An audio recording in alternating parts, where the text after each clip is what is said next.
The Georgia Bulldogs will have a different starting quarterback in 2025. Carson Beck out the door to Miami, and it's going to be between Gunnar Stockton and Ryan Puglisi. At least on the surface level, there is a quarterback competition. That's essentially what Kirby Smart would tell you. I'll bring you that quote. Georgia, a team that is historically great at running the football, is coming off of its worst year doing so in almost 20 seasons. On the flip side, Georgia's coming off of its worst year stopping the run since 2018. New Georgia wide receiver Zachariah Branch is a monster. That's what Georgia's safety KJ Bolden had to say of the new transfer wide receiver for Georgia. He said he's been guarding him in practice, and it hasn't been the easiest experience for him. Now, Floyd knows that there's a tall task at hand in replacing Wilson as the #1 guy on the mound this year, but he is up for the challenge. And how has he handled that so far this year? He pitched a shutout in the season opener on Tuesday against Dodge County and helped lead West Lawrence to a 10-0 victory. Good evening, North Alabama. Let's jump to Major League Baseball. The Atlanta Braves trailed the New York Mets in the NL East on June 1st by 10.5 games. The Rocket City Trash Pandas versus the Montgomery Biscuits. The Trash Pandas are hot right now. They're coming into this series as the #1 team in the Southern League, and they just hit 5 home runs in the first 5 innings. I just heard a fan in the crowd yell, "We are devouring those biscuits." I gotta get to the concession stands. There is a top 100 golfer in Athens right now, and he is only a junior. Baker has another season after this one comes to a close.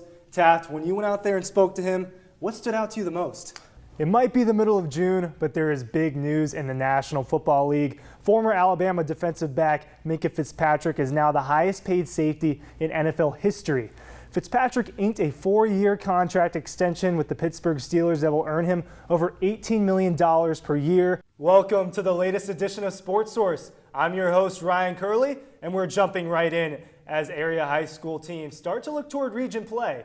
Major League Soccer is coming to Huntsville in 2023. Huge breaking news for the Rocket City earlier today. Huntsville has been awarded an MLS Next Pro team that will kick off play next season.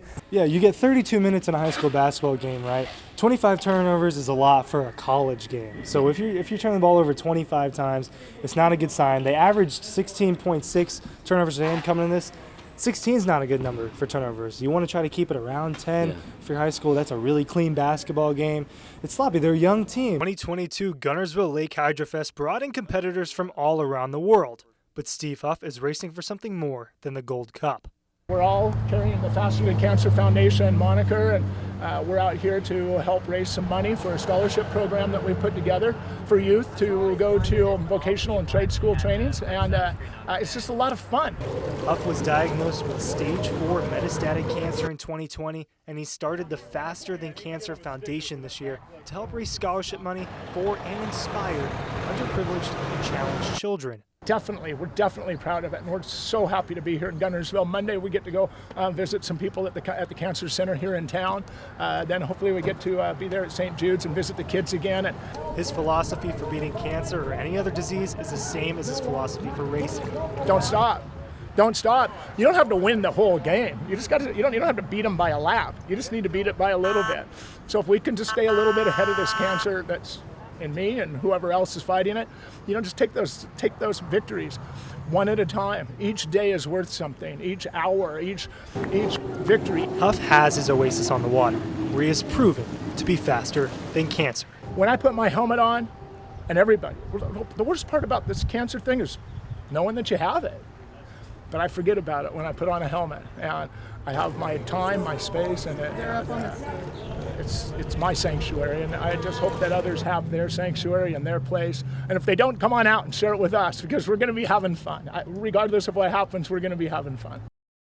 Expectations were low this year for the White County High School varsity volleyball team. They underwent 2 coaching changes in the span of a couple months before the season even started.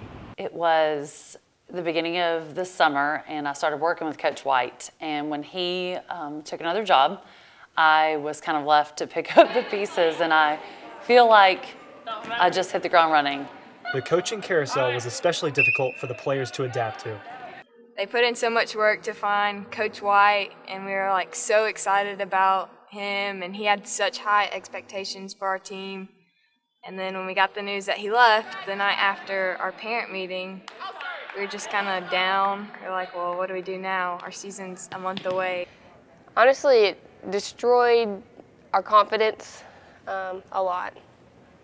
Lacking confidence and direction, the team was in need of leadership. I was very thankful to have Annabeth Vandiver and Addie Caudell. They were two great seniors. I knew Annabeth coming into the season, and so she kind of stepped up first and became an immediate leader for me and just kind of a go-to. And then several weeks in, Addie and I started talking, and I realized, look, I've got two strong seniors that I can go to, and they can help kind of lead and guide this team, and that's exactly what they did. As experienced seniors, Annabeth Vandiver and Addie Caudell were looked upon to lead the Lady Warriors. I stepped up with the leader role really just with back row because that's where I play.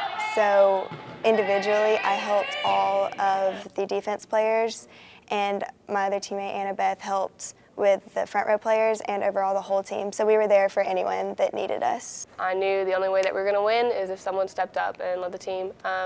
The coaches didn't really know anything about volleyball, so I guess coming in with the most experience, I had to step up and tell all the girls what to do, what they were doing wrong, what we need to fix. The team placed last in their region the previous year, which added to their damaged morale, but ultimately they pushed forward to reach success. We had hopes, but they weren't as high as I expected them to be. And we did overcome all the odds. We never stopped, we never gave up, and then I think that's what got us into third place in region. The girls were determined to prove everyone wrong, finishing with a winning record and making it all the way to the state playoffs.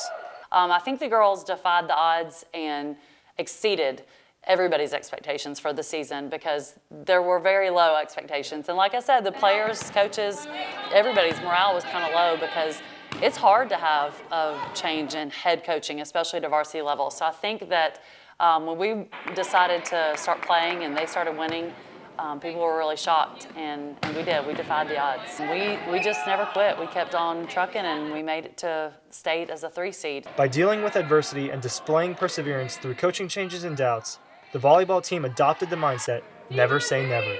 For STN, I'm Ryan Kerley.